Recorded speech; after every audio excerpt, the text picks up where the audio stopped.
Welcome, everyone, to another episode of the Seance at the Whitney. We're having a really good time trying to figure out who murdered Richard. We're having a really good time trying to figure out a bunch of other things too, but all things in their own time. Speaking of time, here's the schedule. I work really hard every night to keep it close to an hour. We'll see what happens tonight because, spirits and stuff. I apologize for my scratchy throat ahead of time. Okay, the Seance at the Whitney is an interactive indie author virtual book festival. We feature author readings every night, interactive improv mystery game, which you get to play along, and book giveaways. This is our amazing roster of authors. Please go check them out at your local bookstore. If you like something you hear on the program, go to your library and ask the librarian to order the book. That is one of the best things you can do to support an author without spending any money. So go to your library and ask them to bring these authors into their shelves. Tonight, we have two really super fun readings for you. Mandy Jo is going to be reading from her fantasy novel, Amaranth. And I always spell it wrong, and I apologize, Mandy Jo, but I still think a Y needs to be in there. Marianne Wieland is going to be reading from her short story collection, Unintentional Moments of Time. All right, there we go. We're going to start the party tonight with Mandy Jo and her reading. Do you have a copy you can hold up? Excellent. She's going to be reading from her book, Amaranth. When you are ready, Mandy Jo, please take the microphone and read aloud. Okay. So this is actually going to be chapter 2, where Amaranth has already been kidnapped by her brother Krumaz. Excellent. Yes. Amaranth sat on a wooden bench behind iron bars in the basement level of the Crystal Crypt. Krumaz came down the stairs, glaring at her. With his eyes squinted and brow furrowed, he asked her, "Are you ready for your destiny?" She lifted her head, bit her bottom lip, and glared back at him. Standing up, she asked him, "Do I get the whole kingdom of Marith? Is it truly all mine?" "You will rule with me, but only if you are truly with me. That means you have to give up Oldulor. You have to stay here, but of course in a better room. Think of what all we can do. Think of how the mystical creatures of the forest will be at your command." With her hands on her hips, she flung her hair back and walked up to the bars, grabbed the bars, leaned in. "Well, I think we can work something out." He unlocked the door and she pushed it open. "Show me to my room. I want to make sure this is somewhere that I approve of. At Risingshire Castle, I had a fabulous room. Plus, I had Norella. Will I have a cat? I would like a black one." Puggled the goblin stood at the top of the stairs. "Are you going to show me my room?" He waited for her to get to the top of the stairs. He didn't say a word, but reached for her hand. She pulled back. "I don't think so.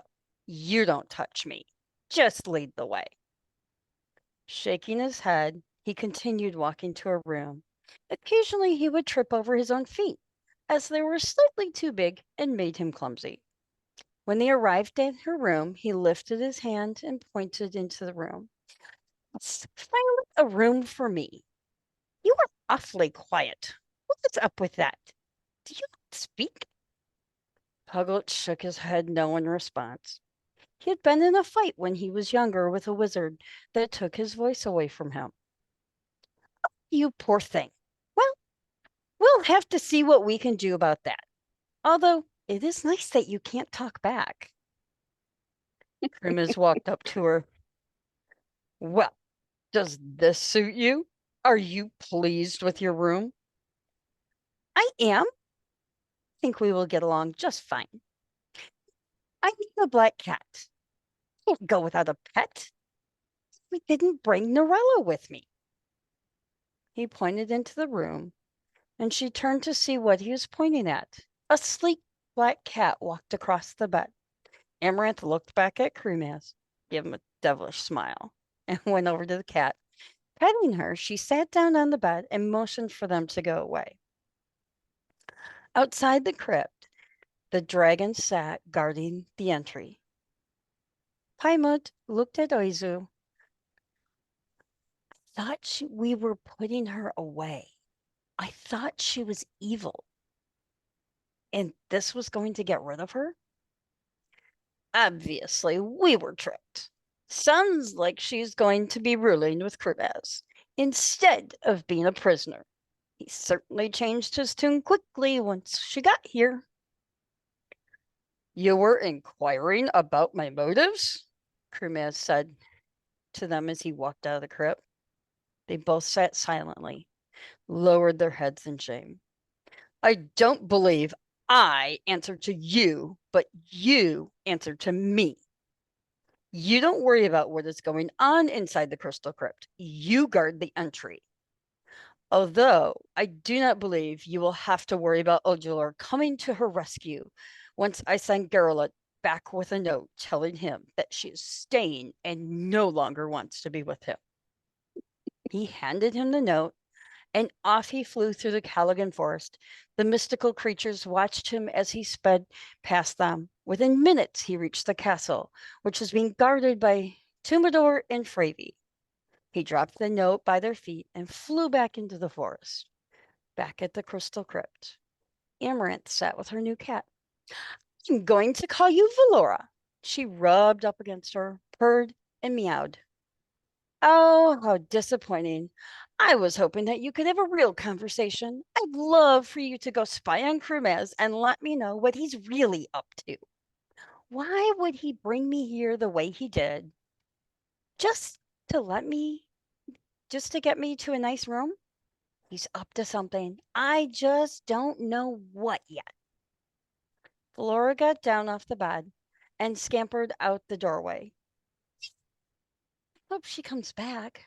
Plus, where's the door? No privacy in here. It's really dark. She looked around and found some candles to light. Although once the room was more well lit, she could see more than just the path to and from the doorway. She was a little uneasy. All around her were black books, dark bottles, and pots. I think I know where he's going with this. He wants me to do black magic for him. What happens if I don't? I bet he'll put me back in the dungeon. Although, it's not like this is a huge improvement. She went up to the books and grabbed one, placed it on the table, and began to read. If he expects me to do something, I should probably read up on what he wants done. She bit her lower lip again as she was reading. Geralt returned to the crypt entrance where the other dragons sat. All delivered. I did not stick around for a return note. He can get his own dragons to do that. Very good. I believe I wrote a very convincing note. He turned and walked back into the crypt. As he walked past Amaranth's room, he noticed she had lit some candles. He walked right in and up to where she was reading.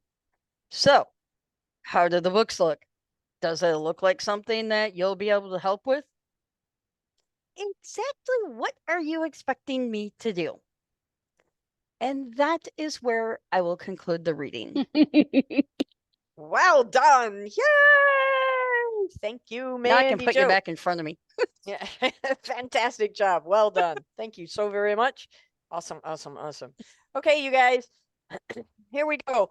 Working into our second reading this evening, Marianne Wieland is going to be reading from her short story collection, Unintentional Moments in Time. Marianne, when you are ready, please take the microphone and read aloud. Yeah, I always have to follow somebody that did a great reading. Okay, this is the short story called It'll Be Over Soon.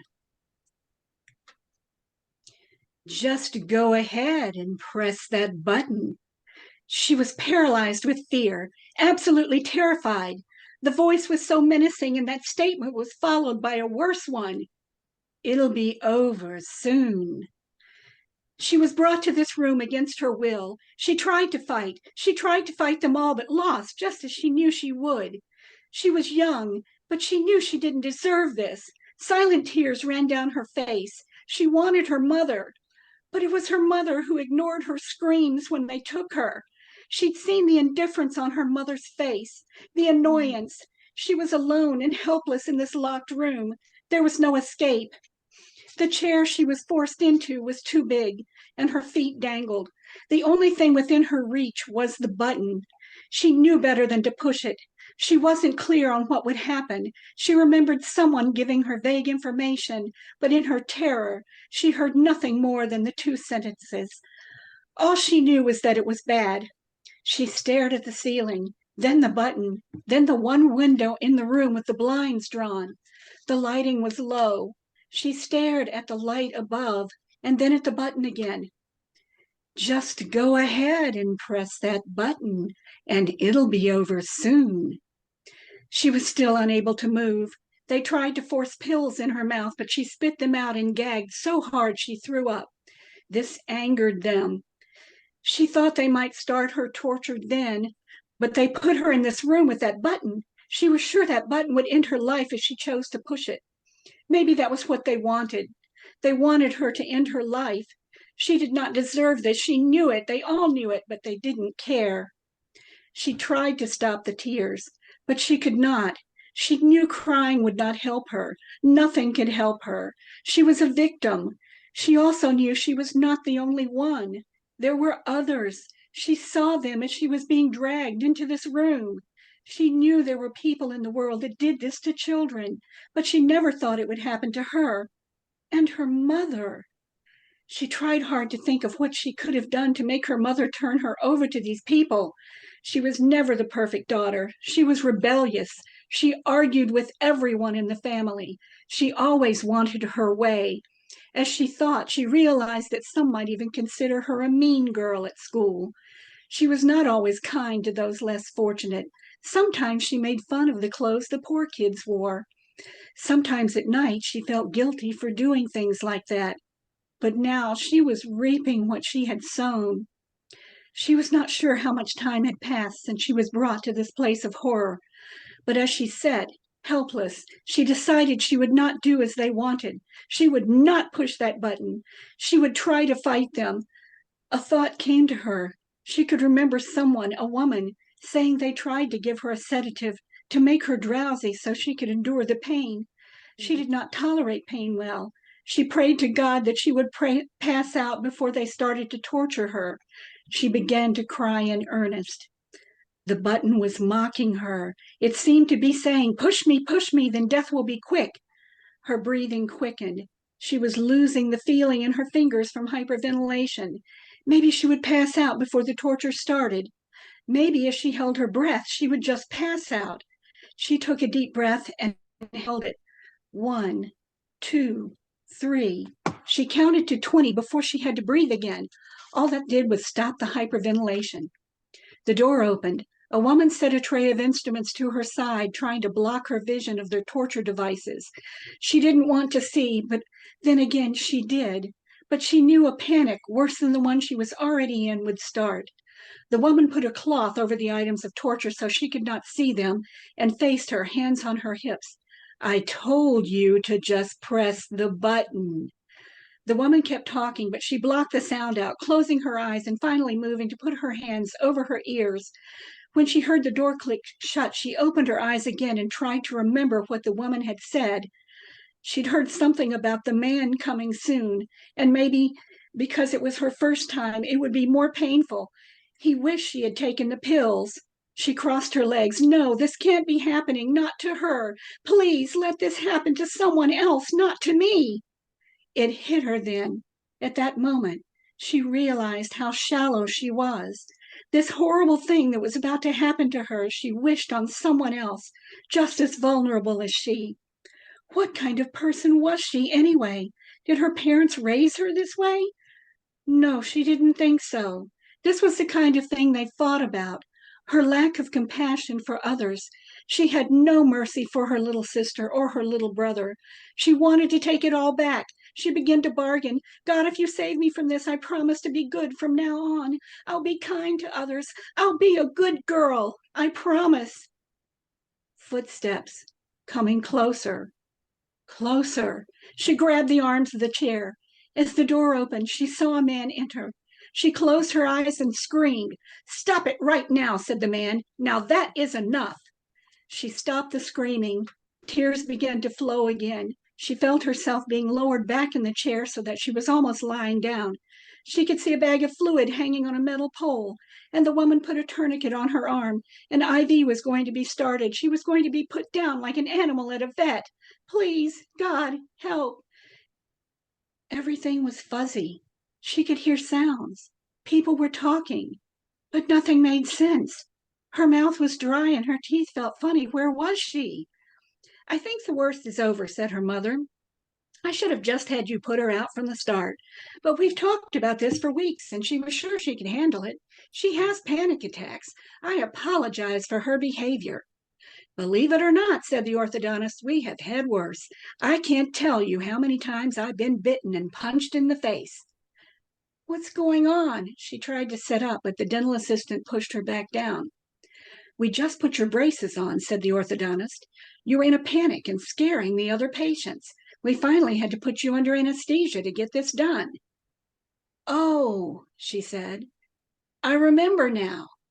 I forgot everything I was told. I thought I'd been kidnapped." "Yes," said the assistant, "your mother figured as much. I told you to just press the button if you felt panicky and your mother would come right in. She had to fill out some paperwork or we would not have left you alone. You were only alone for just under 10 minutes." "No more crime shows for you, young lady," said her mother. "I'll agree to that," she said, as her face turned a deeper shade of red. The end. Well done. Yeah. Thank you very, very much. That was a great reading. Super fun story. Thank you, Marianne. Do you have a copy of your book you can show us Yeah. on the screen? Mhm. Unintentional Moments of Time. This is a great collection of short stories. Check it out. And Mandy Jo, hold your book up on screen. Amaranth, An Amazing Fantasy. Check it out. Super, super fun.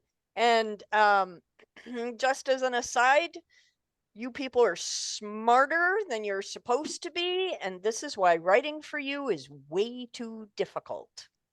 All right, here we go. We're gonna start our seance at the Whitney. We think like writers, you know, so that's Yeah, why. yeah, and again, you guys are smarter than you should be. Okay, the seance at the Whitney. Here's the recap. At the Ghost Bar inside the Whitney Manor and historic Detroit estate, a world-famous psychic medium has come for an exclusive invitation-only seance. With so many curious about spiritualism around the world, this event promises to connect the living and the spirit worlds, opening doors to mysteries that transcend time and space.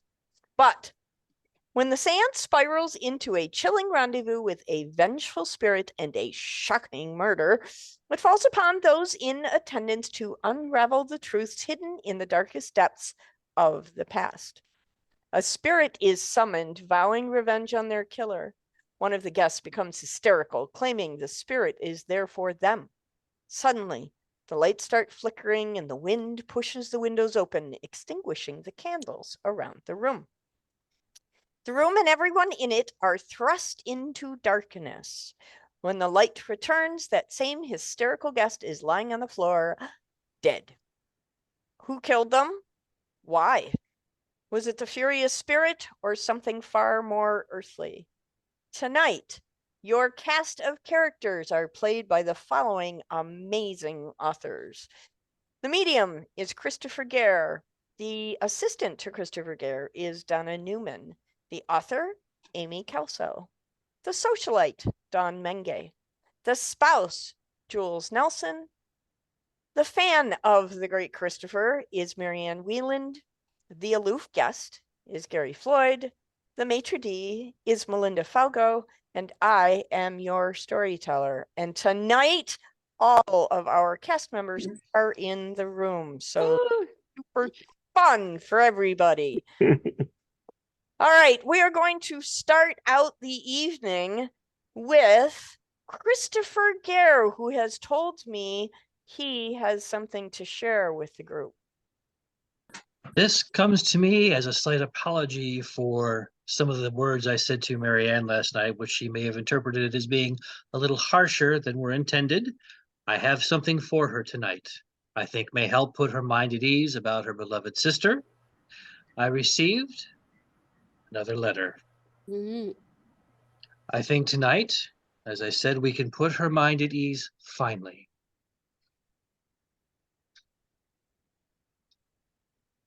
Strawberry shortcake. Strawberry shortcake. The Whitney, I'm sure, serves strawberry shortcake. So, Yes, Marianne, possibly we are looking for the cook.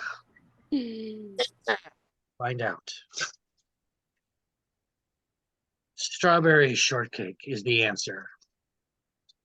The first fictional character to make Deborah Reed's hit list as a small child.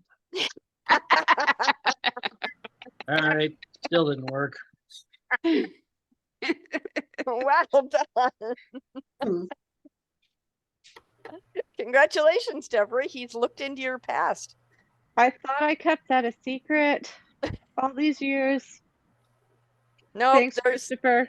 no keeping secrets from Christopher. All right.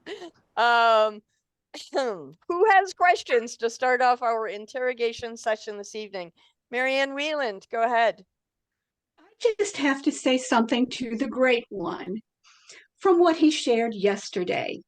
I was shocked and appalled that you would speak of such intimate details from our past when you were at the Highway Hoboken Motel after your last performance and that wonderful dinner we had together.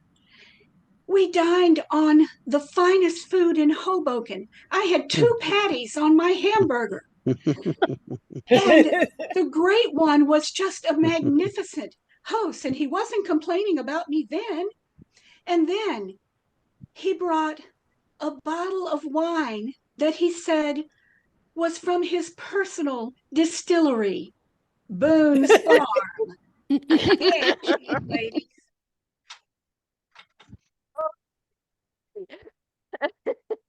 Oh my God. Okay. Boone's Farm, not milk. I'll have you know. Okay. There we go. Gary Floyd, go ahead. I have a question for Donna, and I'm just worried. I would like to ask, are you a person or are you a spirit? Me? Yes. I am a person. I Have am not you- a spirit. I see spirits. I see ghosts. I've seen them my whole life, but I am a living human being. Real live flesh and blood. I Imagine am that. real life flesh and blood. Mandy Joe, go ahead. Okay, my question is for Julie. Did you pull the trigger on the gun when you tried to quiet Nora? I did. I closed my eyes and aimed it down near where I thought the voice was, and I pulled the trigger one time. Okay. Did you hit your target? She didn't answer me, but I mean, I wouldn't have answered me either. So Yeah. Fair. Why draw more attention to the target? I mean, seriously. Even the deer know they're supposed to shut up. Okay. Jen Rinaldi, go ahead. I'm sorry for my mistrust, but I really need to see that piece of paper with the information. It's Which just is the, the one from Christopher? yes. I don't think Christopher shares his letters on the screen, but since Strawberry Shortcake is, at large, maybe. See, there it is. Can't see it. He's disappearing into the ether. There it is. So there's your proof. Okay. Wait, Well I done. missed it. All right. Donna Newman, go ahead. Questions for Melinda. Yesterday I asked what the depth of the well was, and Diana said that she knew what the depth is for hers, but because the Whitney is so close to the River Rouge, I'm thinking it isn't as deep. Do you by chance know the depth of the well that someone would have fallen into? I have nothing to say about that. I have something to say about that. I got some information back from the city assessor's office, and the well is 75 feet deep. Oh. Christopher Garrett, go ahead.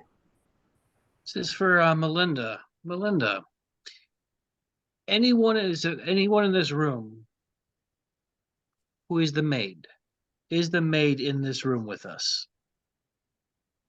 Don't recognize anyone here. Of course, we do have several blacked out screens. Yes, I see there's no Mark McCraw picture there. Oh, there he is. Okay. No Deb McPeak, no Tanya, no Mackenzie. So I mean, without actually seeing them, I cannot offer you any other information. Okay. Anyone else have questions? Harpy. Peanut whore. She said. Okay. All right. Jules, you were not present yesterday when we ran around the room and asked this very important question. What do you know about the seating chart? I don't know anything about the seating chart per se, but I mean, do you know who created the seating chart? I don't. All I know is that I spoke to the maid before I went in and made sure that I was not sitting next to Marianne because she talks a lot and I didn't want to sit next to her. And so I asked to be as far away from her as possible. And then the maid looked a little stressed out, but she said she would make sure. And then when I came in, Marianne was way over by the great Christopher, which was fine because I don't believe in his abilities anyway. So, and then I was sat across the table from, almost exactly across the table from Marianne. So it was as far away as I could get. So maybe the maid had something to do with it because she did make sure I was as far away from her as possible. So. All right. So I just have to put, Amy, go ahead. I just have to put in there, that poor maid, because I actually spoke to the maid too to make sure that I wasn't sitting directly next to Jules because, still wasn't very happy about the idea of my brother marrying her. So we'll just be honest. Sorry, Jules, but yeah, no. It's more than a couple of little rifts going on in the family.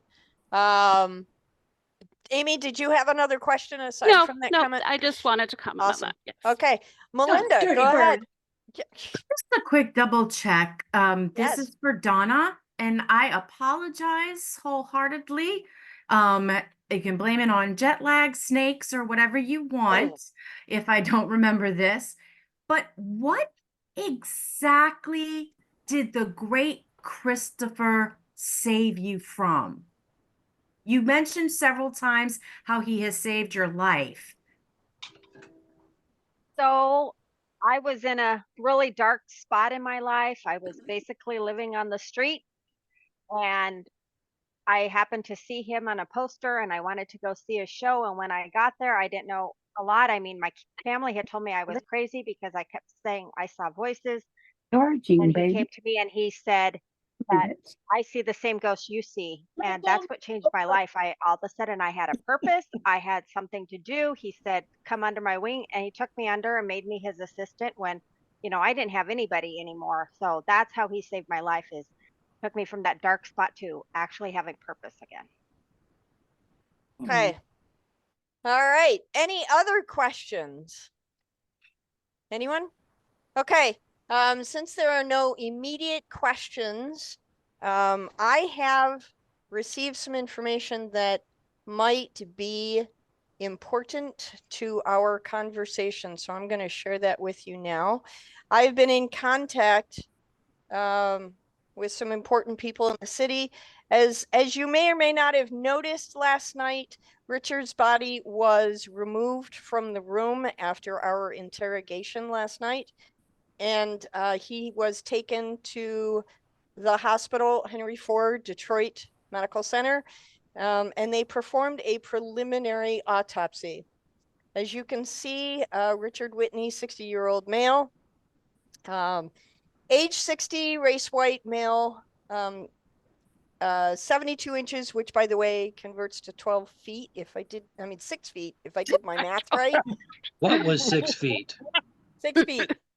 I had to divide by 12. So I'm a journalist, I don't do math. Okay. Weight is 185 pounds. He has hazel eyes, brown hair, and he is clean shaven. His blood type is 0 positive. There were no unusual contents or substances in his blood. Rigor mortis in this case, when they took him to the hospital, was mild, and his liver mortis was purple, which shows that he was dead approximately 2 hours when the EMT crew came to pick him up.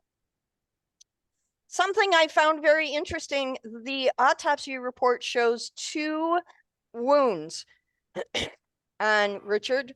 The first is the cause of death, as you will see down at the bottom. Probable cause of death, blunt force trauma to the right external carotid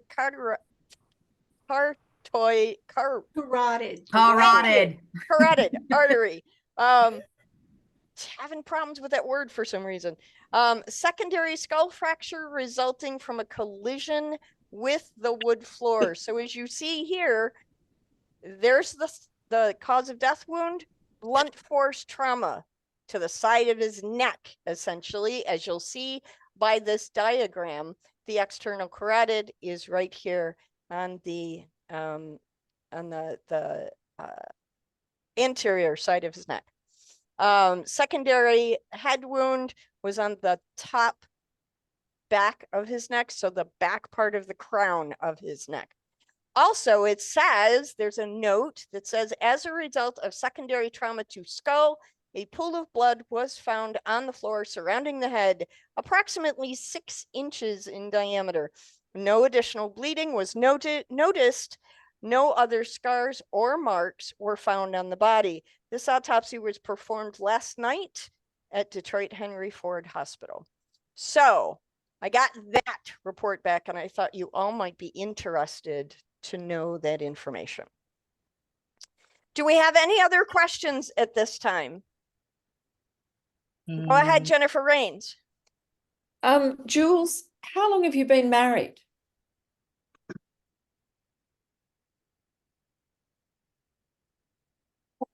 I've been married for 5 years. Okay. Excuse me. Excuse me. Yeah. I did think that Nora disappeared 5 years ago, but you're telling us Richard's 60. So have they been conducting an affair since their childhood? And only recently both of them considered marriage?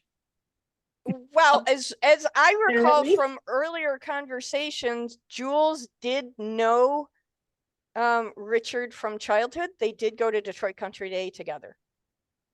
And the exact age of Richard, I would imagine, is not yet been defined. We didn't say a date of birth on the preliminary autopsy report. I'm guessing that may have been an estimate given the original once over from the pathologist. But I got to tell you, a lot of people don't necessarily look their age. For instance, I'm turning 60 this year. So just to put that out there. Wolf, go ahead with your question. So Diana, the blood spatter that you saw on the ceiling, was it above you? Yes, it was above the table. And Richard fell, basically Richard fell the way he was sitting. He fell for, basically backwards. His right side was on your left. Well, from the preliminary autopsy report, we noticed that there was a skull fracture on the back anterior portion of his skull. So my guess is he cracked his skull open when he hit the floor and fell backwards. Right, but so he basically was still facing towards the table. So the wound. I would to the imagine, left. given how he was found, yes. Okay, thank you. Okay. It served him right. Served him right. He was a moron. So Mary Ann's not shy about how she feels about the Whitney family. Christopher. Wait. What? What is that smell? I smell pot roast. I smell pot roast with those little baby potatoes and baby carrots. Harpy, I think it's within your job description to check that out. We've been here a long time. We need some food. I think someone's having a stroke. Handle that.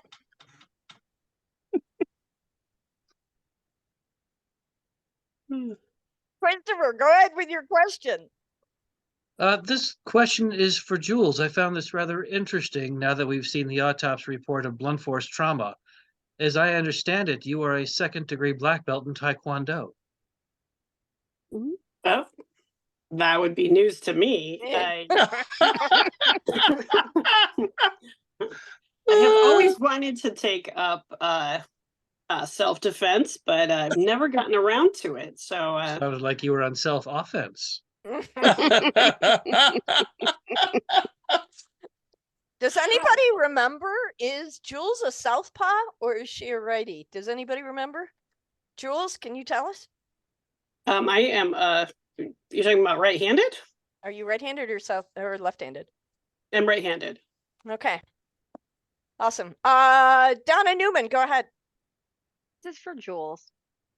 Jules, since you're admitting that you shot at Nora, whether you hit her or not, you never told Richard?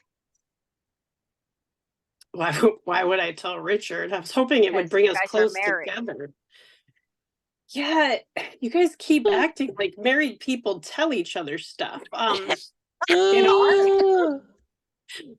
our relationship, we exchanged pleasantries and sometimes gifts, expensive ones, and sometimes the time of day we would exchange, but a lot of the other stuff was not there. So I'm guessing occasionally you exchange weather reports too?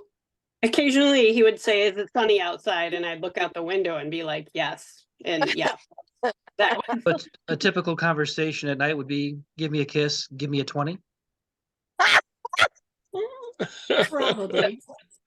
I would ask for a kiss and he'd give me an excuse. So, I mean, I should have asked for a 20. That would have been better, probably. Being a trollop, she's probably asking more than that. He's my husband. I can ask for kisses, so. Okay. Any other questions from anyone else in the room? Really? You guys don't have? Yes. Mark has his hand up. Yes. I have a question. Oh, Mark McCraw. Mark McCraw, go ahead. Oh, okay. So you, Diana, you being the investigative reporter, did you notice any blood on the chairs or tablecloth or anything on the table? I did not.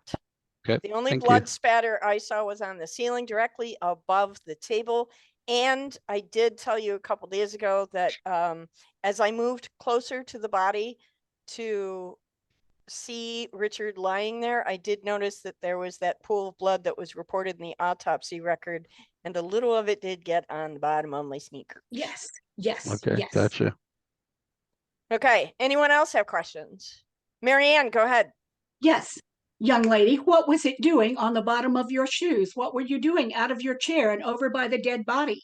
Well, when Richard hit the floor, when the lights came back on, I noticed he was lying on the floor and I got up to walk over and find out what happened. Because you know what? If it bleeds, it leads, right? I had to figure out if he was alive or dead. That's how the journalism industry works. If it bleeds, it leads. But I asked several times if anybody had checked to see if he was dead, and nobody said they had. So there you go. The only checking I did was to notice a pool of blood underneath his head. I am in this industry for a reason, and I know what I'm doing, and I don't touch dead things because that means my fingerprints become evidence, and I didn't want that to happen, so I didn't touch him. You should have poked the dirty rat. Moron. He was a moron. I'm guessing you wanted to poke him. Oh, I'd like to poke him. I'd like to poke him or poke him with a stick. Poke him with a stick all over. It's what he deserved. It's a moron. Amy Kelso, go ahead. Well, hang on. I got distracted with Marianne. I was Her actually tirades can be distracting sometimes. I was actually going to comment on the fact that you, Diana, was like, oh, yes, if it bleeds, it leads, which, you know, if you're trying to write a leading story, wouldn't make sense for you to create an issue like this where there's blood. Maybe you didn't actually mean to kill Richard. Maybe, and you were sitting right next to him on the right side, which is where he had the blunt force trauma. Did you kind of just try to knock him out a little and maybe it went too far? I did not do anything to instigate this problem. Here's why. You may remember from a couple of years ago, there was a New York Times newspaper writer who is found to have plagiarized and concocted part of his Pulitzer Prize winning story, and I was not going to get caught doing that. I could lose my livelihood. There's no way I was going to make stuff up. Doesn't mean she wasn't going to do it. She was just going to avoid getting caught. She thought she could get away with it. She said it. So just to confirm, Amy Kelso is an author and by nature a spin doctor. So let's just keep that in perspective. Jules hit him in the neck and Diana pushed him over.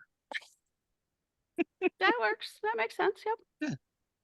Okay. From my chair, I wasn't even next to him. Diana was between me and Richard. So that would be all her. Melinda, go ahead. Well, if the injury was on his right side, wouldn't it stand to reason that a fatal blow with the power it would take to cause that much damage to the carotid artery come from a left-handed person?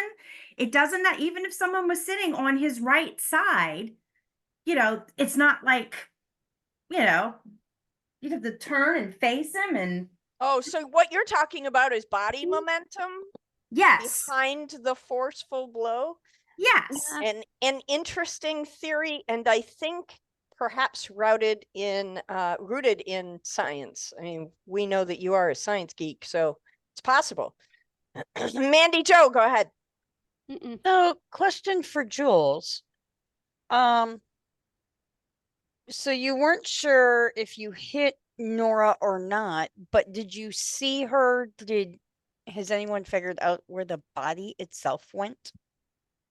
No, I didn't. It's too deep, so you couldn't see down there. And yeah, I've never gone down there, and as far as I know, no one else has checked. But yeah, the average home flashlight won't go 70 feet deep. It dissipates in the darkness. All right, one last question, and then we're gonna have to wrap it up for tonight. Donna Newman, go. I'm thinking this is for Melinda, but I'm not sure. Do we know if the Whitney uses well water? Is the water from the well the water that is used in the house or in the room? As far as I know, that well has not been a functioning well for quite some time. We have been piped into the city's water system for many, many years.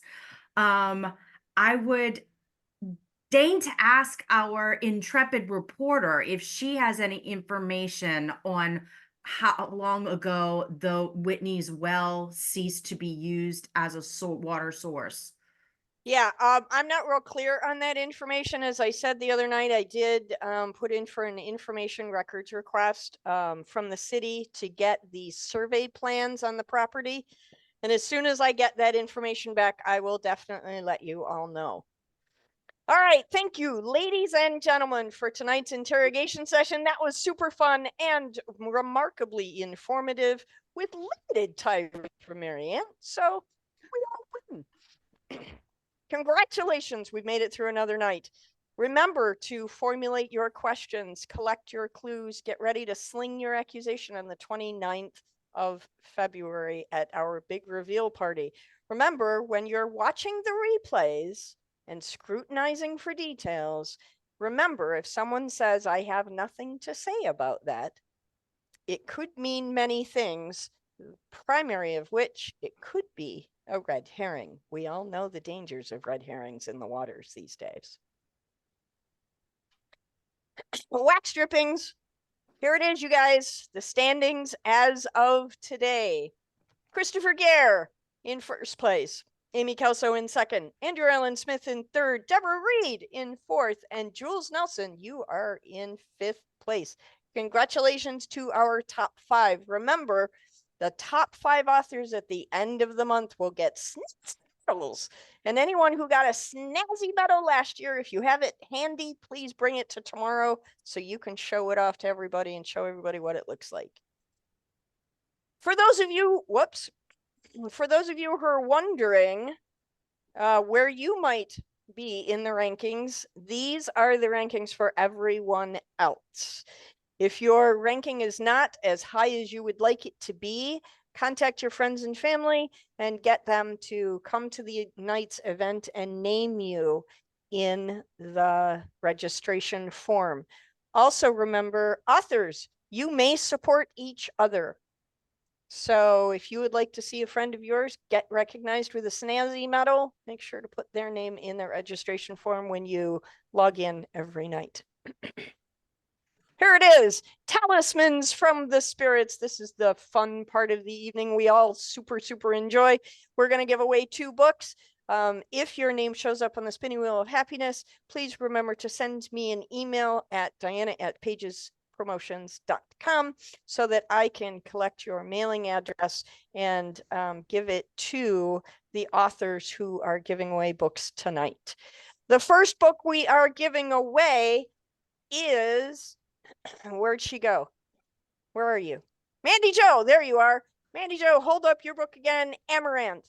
And we're also giving away Marianne Whelan's book, The Unintentional Moments, a collection of short stories. Check that out. Okay, here we go. Let me share my screen with the spinny wheel of happiness. Spinny wheel of happiness. All right, make sure the sound is on because it's always more fun with sound. There we go. Okay, can everybody see the wheel? Yes? Yes, all right. All right, here we go. First spin of the night is for Mandy Jo's book.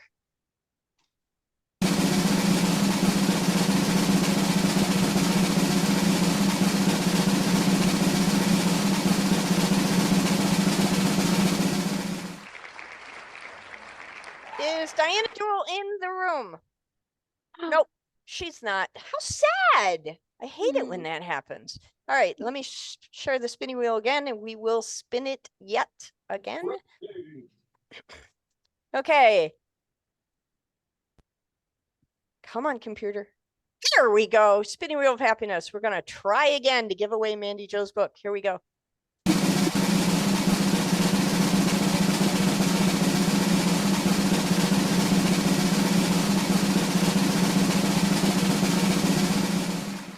John Menge by a hair, by hair. I was watching close, but that's okay. Well done. Good job.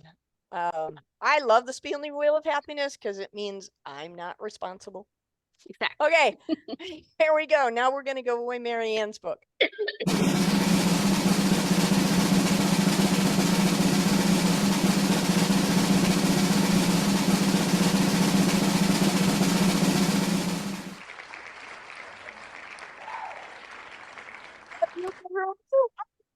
You won a book. Congratulations.